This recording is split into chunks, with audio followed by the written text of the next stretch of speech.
What's going on, everyone? It's me, the Lone Vault Wanderer, and I'm making a video about this entire Fallout 4 Autumn Leaves controversy that's been going around. We also talk about it in the podcast tomorrow that's going to be uploaded to Maddie's channel, but I just want to make my own video about this because I think it's important to talk about.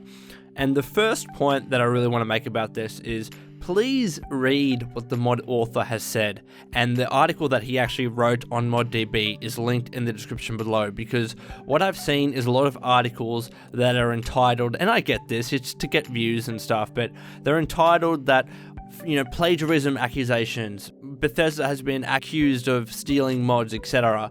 When in fact, if you actually read what the mod author has said about the situation, I think personally he was incredibly genuine and nice and fair about the entire situation. So I want to read to you verbatim what this mod author has actually said about his own mod, Autumn Leaves, and how there are similarities to a quest in Fallout 4's Far Harbor called Brain Dead.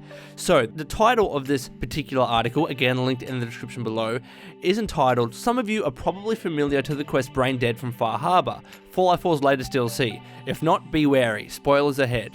A few weeks before Fallout 4's release, Autumn Leaves, a Fallout New Vegas mod published on ModDB and the Nexus, featured a colourful cast of eccentric robots in charge of a forgotten vault where a strange murder happened. Sound familiar? Maybe to those who played Far Harbor's Brain Dead. It was only recently that a nice fellow named Endolex brought this to my attention, that there were several similarities between the two.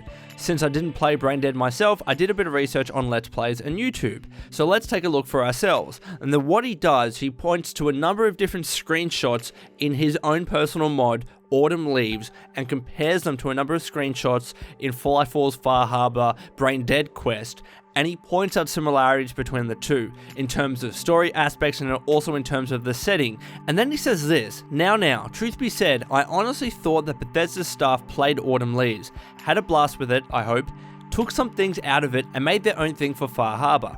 And quote, this is the words of the mod author, I seriously think this is perfectly okay. After all, Autumn Leaves inspirations are countless. Asimov's, Cluedo, Planescape Torment, Arcanum, older Fallouts, etc. And being influenced is a natural part of the writing process. Of course, it raises some questions. Should modders get some recognition from the industry? Compensation? How could those dynamics, paid content and free creation, should be managed? What kind of acknowledgement should a publisher give to small creators? What is the kind of acknowledgement they can afford? And in my case, why am I making a post of it? Just to raise some awareness of Autumn Leaves, really.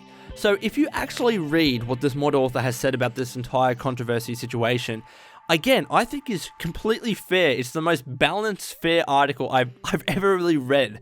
He pretty much just says, look, there are a number of similarities between my personal mod and Fallout 4's Far Harbor Brain Dead quest, and never did he say that Bethesda plagiarized, never did he say that Bethesda copied my work. At most, what he says is that Bethesda took some things out of it and made their own thing for Far Harbor.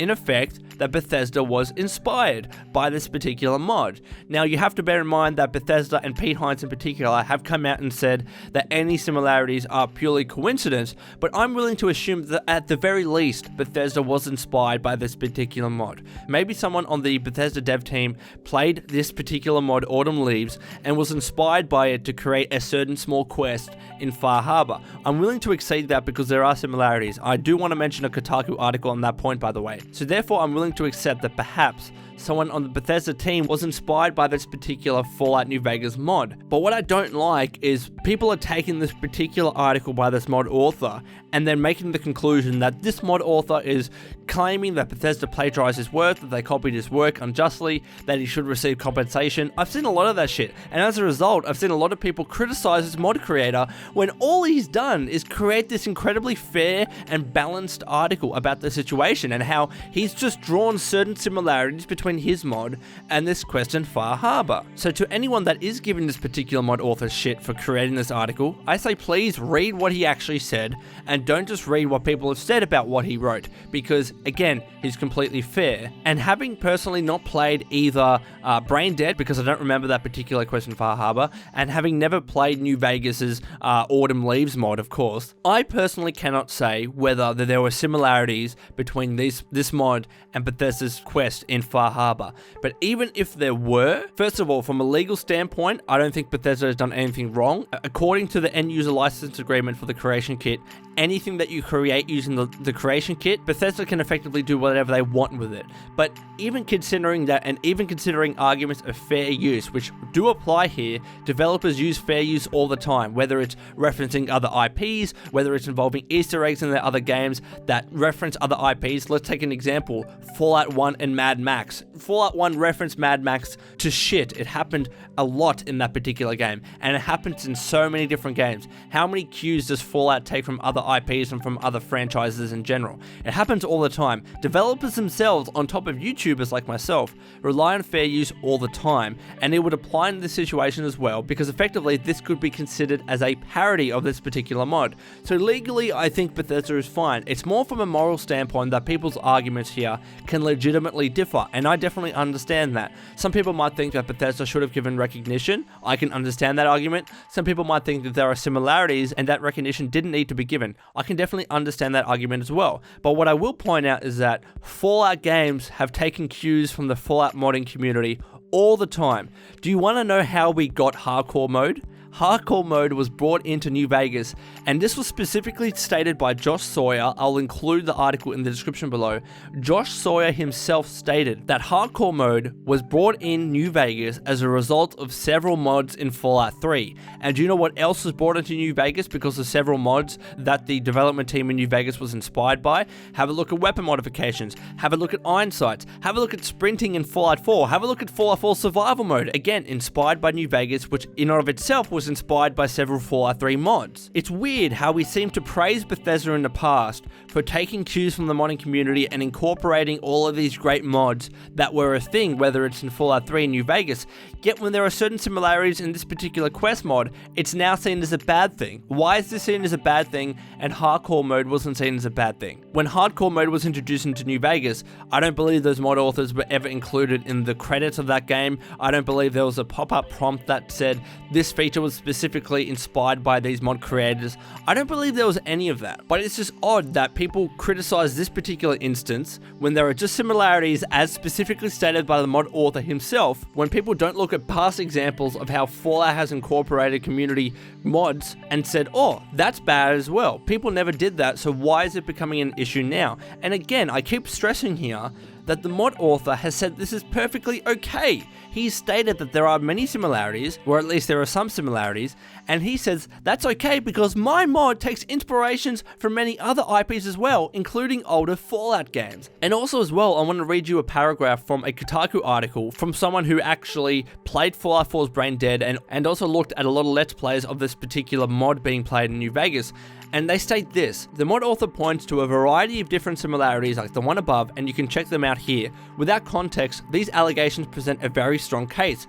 The screenshots have been paired to look the same. If you've actually played Brain Dead, however, it's not as clear cut. For example, the mod author shows that both the mod and the quest have a robot that propositions you, but it's not like Autumn Leaves came up with the idea of robot fucking.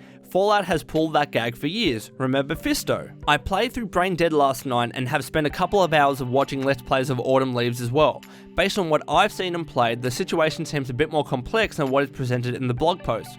There are indeed similarities, but overtly, both of the quests have enough differences that it would be easy for Bethesda to say it was just all a coincidence.